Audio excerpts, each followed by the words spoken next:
Hello everyone. So for today's class, we'll be talking about the field of graphic design, a really exciting field that combines science, computers, and artistic expression.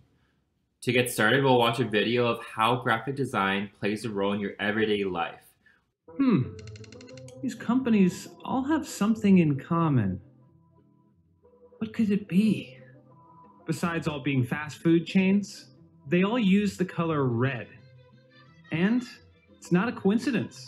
Color is just one of many tactics that companies use to connect with their customers. And if swearing off fast food wasn't already hard enough, those colorful red logos might make it even harder to ignore.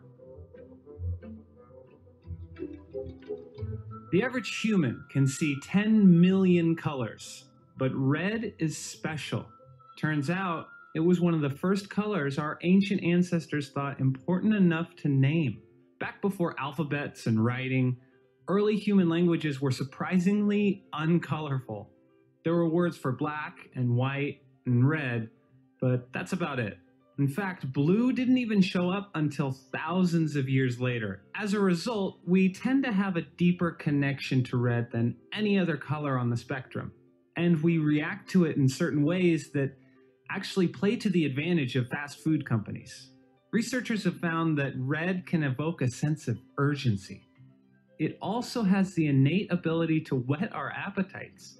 Of course, when you pair those two things together, you've got the perfect recipe for a hungry customer who wants food now.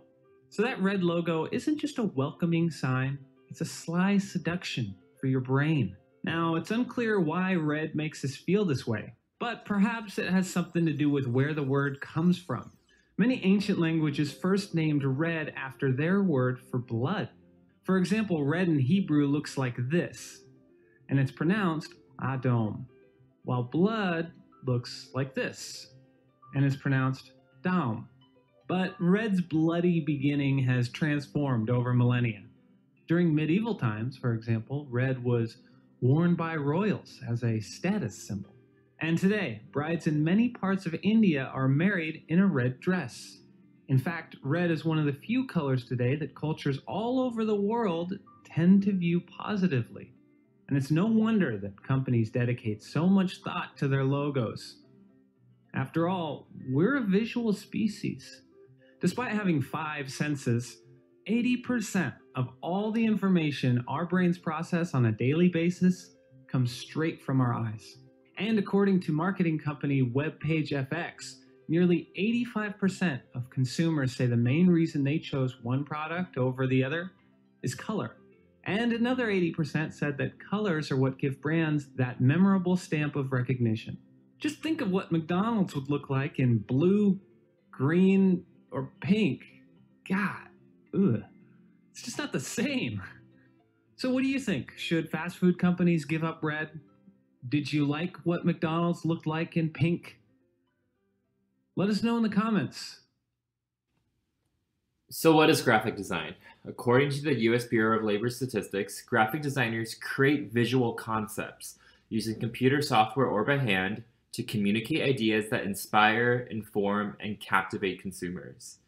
Just like what was shown in the video, graphic designers are often hired by companies or the government to communicate a specific idea, whether that is to entice people to eat their sandwich or to drive safely.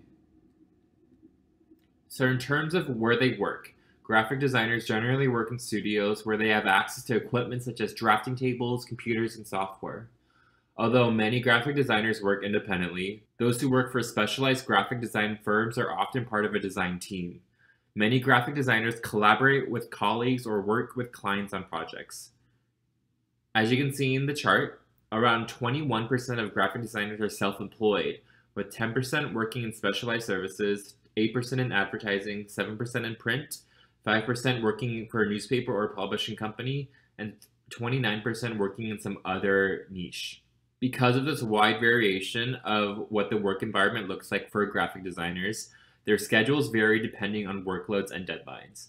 Those who are self-employed may need to adjust their workday to meet with clients in the evenings or on weekends.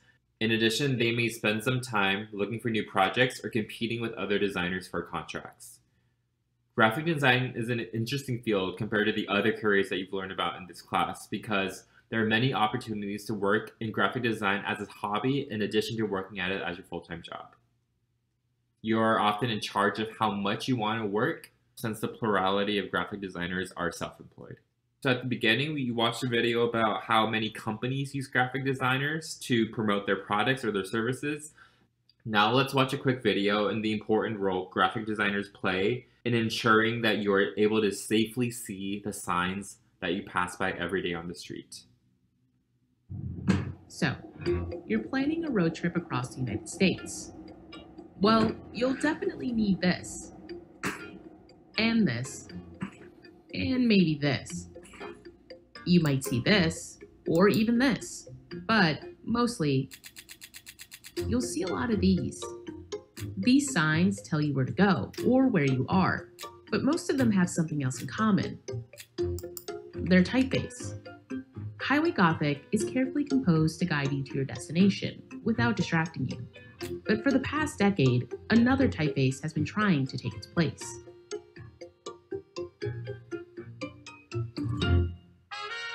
Highway Gothic was created in 1948, right around the time highways started crisscrossing the United States. It came out of an initiative at the California Department of Transportation to develop a clearer and more legible standard for highway signs. Of the 6 fonts or variations they developed, this version became the highway standard. The spacing is specified to be quite loose, and that's something that is a big help in viewing at very long distances. Those angled tops to the letter that you see in the L and the T, that was the solution that appeared in Highway Gothic to differentiate shapes. It becomes important in states like Illinois, where you have cap I and lowercase l's, and you need to be unambiguous about what's what. Soon after its creation, every highway in America was plastered with Highway Gothic. But by the late 1980s, with the introduction of new reflective sign materials, Highway Gothic started to have problems, specifically with something called halation. Halation is when light spreads beyond its proper boundaries, creating a halo effect. It's that glow you see around a bright object on a TV screen, like in the scene in Once Upon a Time in Hollywood, right there in the upper right. Elderly drivers specifically were having trouble reading these signs at night, as lowercase letters like E, A, and S started blurring into O's. The counter of the E, that's really very tight there. Even before you point a headlight at it at night, even in broad daylight, that would blur together. But by this time, a potential solution was on its way. By the end of the 90s, font designers and a crew of researchers from Penn State and 3M had created the second typeface we see on highway signs, Clearview. At first glance, Clearview and Highway Gothic look pretty similar, but when you look closer, you can see how different they really are. Decisions like the counter of the A and the counter of the E, those internal spaces are made much larger. The curves of the A and the U, they trend towards this kind of squarish shape. I suspect that was done to further reinforce the enlargement of these internal shapes. Highway Gothic stumbles quite a lot. If you take a close look at the lowercase s, it does seem like one side of the curve is arguing with the other as it goes through that pretty complex track that has to follow the D and S. Clearview tries to fix that by widening the spaces. Opening up these letters can help mitigate the problem of halation. And during testing, Clearview showed a 16% improvement in recognition over Highway Gothic at night, which meant that drivers that were driving at 60 miles per hour would have an extra 1 to 2 seconds to make a decision based on sign information.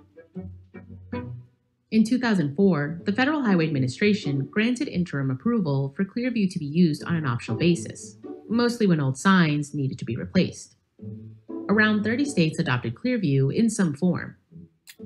The resulting mix of signs has caused some confusion, and further studies have called into question Clearview's improved legibility, specifically on lighter colored signs and its more stylized number forms. One study from Texas A&M in 2014 found that Clearview's legibility was not statistically different than Highway Gothic's. I think in purely mechanical, I would say Clearview is more successful because it does create a more even texture than Highway Gothic. There's something very distinctly American about Highway Gothic, and it is a bit blunt and stumbling and loud. And Clearview is almost, in that respect, too polished. Today, the FHWA still allows the use of Clearview in some cases, but they make no recommendation or endorsement of the Clearview letter style. Which means if you go out on the highway right now, there's a mix. Two fonts that ultimately do the job they're designed to do, get you where you're going with the least confusion. So in terms of pay, graphic designers make on average $53,380 a year. Since many graphic designers don't work full-time, the average hourly pay for graphic designers was found to be $25.66 per hour in 2020. Now let's talk about two graphic designers that had an influential impact in their fields. The first is Carolyn Davidson. Davidson is the creator of one of the most iconic logos of all time. Can you guess it? If you said the Nike Swoosh, you are correct. Her story is a classic one. One of the founders of Nike, Phil Knight, approached Davidson, then just a graphic design student, to design a logo for a shoe that, quote, had something to do with movement. Davidson came up with 5 drafts, Knight picked one, and Davidson was paid only $35 for a priceless and one of the most well-known logos of all time, nonetheless. Now we'll watch a short video that talks about Davidson's role in Nike in addition to the greater role graphic designers play in companies.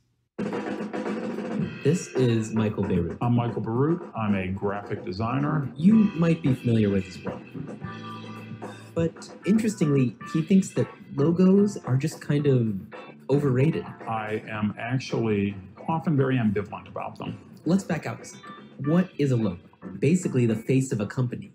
Some are beloved, some, the swastika is a logo and it's reviled, you know? They have to work at tiny sizes and huge. There are 3 specific types. The first type is the word mark. The word mark is the easiest one, and it's the one that we're all most familiar with. I mean, John Hancock's signature is kind of a word mark, and it can look crisp, clean, and modern like the new Google logo looks. It can look somehow that it has roots in a shared heritage the way the Coca-Cola logo looks, you know? The second is pictorial.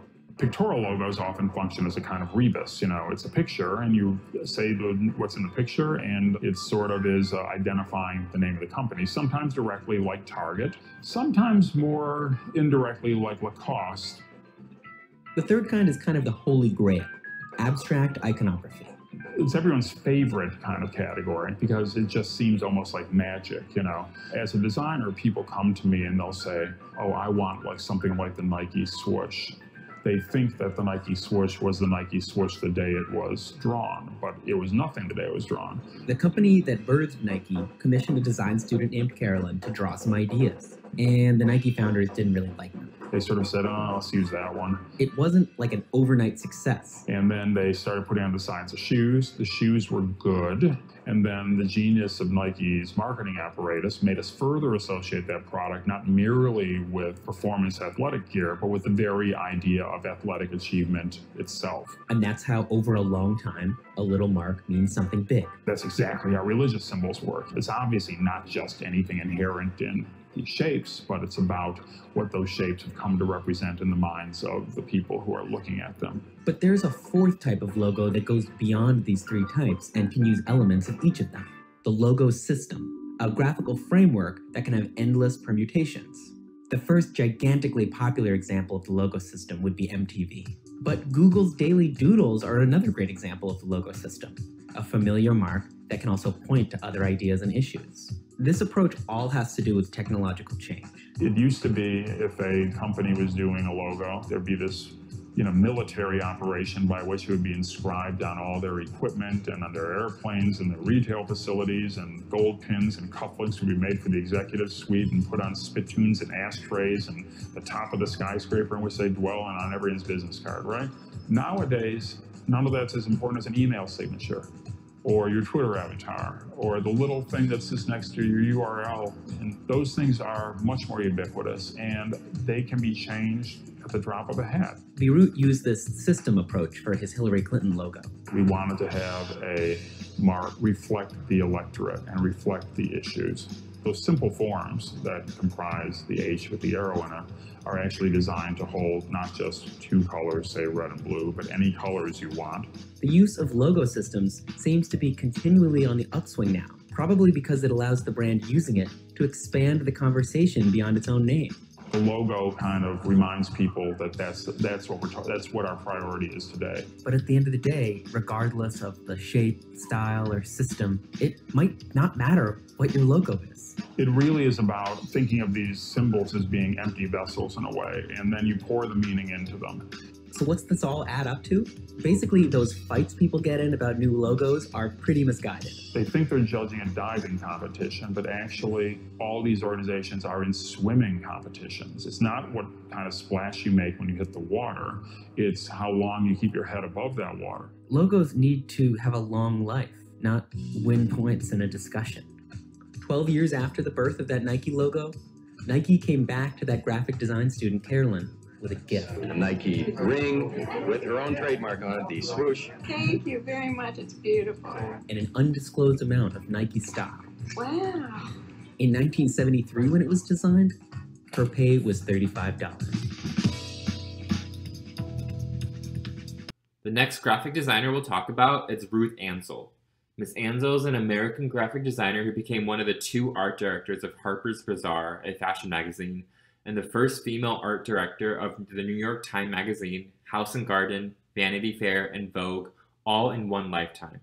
For over 40 years, Ansel has worked with artists, photographers, and illustrators alike. You might have heard some of them. Andy Warhol or Annie Leibovitz ring a bell? She's also produced campaigns for Karl Lagerfeld, Versace, and Club Monaco. In other words, she's a legend in the field. With so much experience, you'd think she'd have published some general guidelines for how others can follow in her footsteps.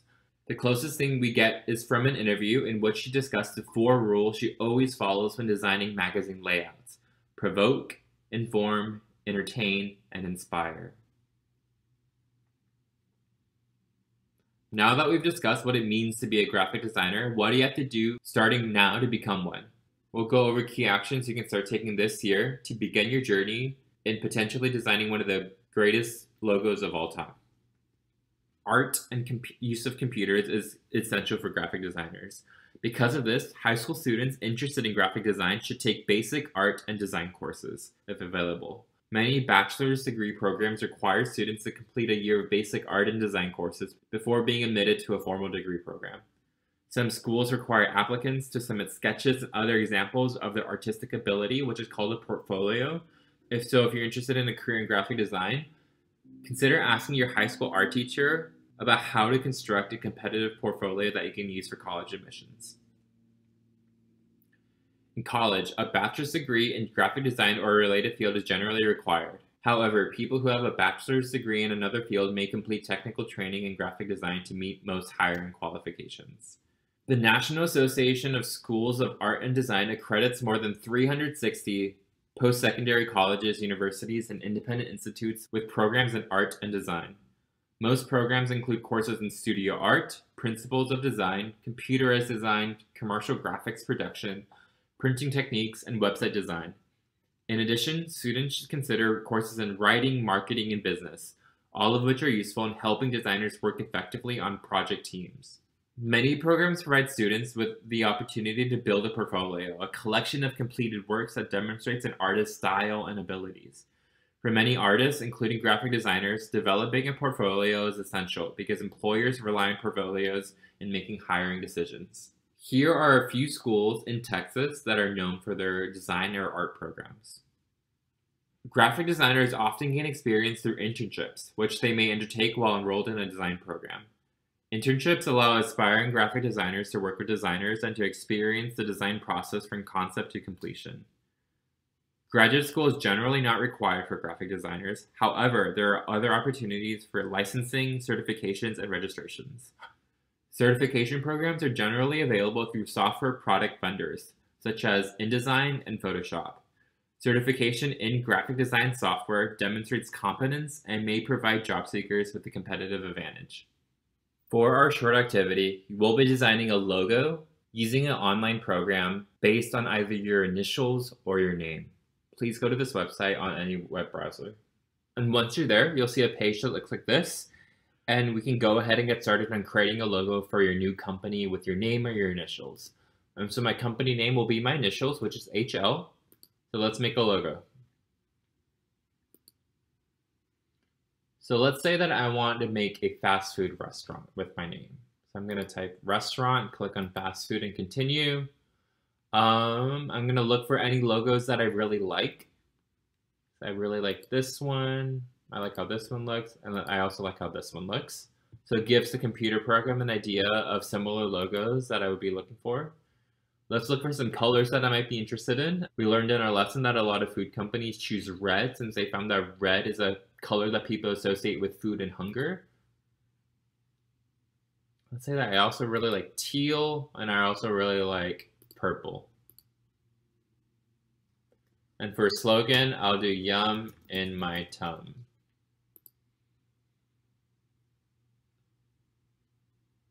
Again, this is for a restaurant. So these are the options that they've given me so far. So I have many different options that I can choose from. And I can click on one that I like and then customize it however I would like. So have fun with this program. Thank you for giving me your time to learn about the career of graphic design, and I hope everyone has a good day.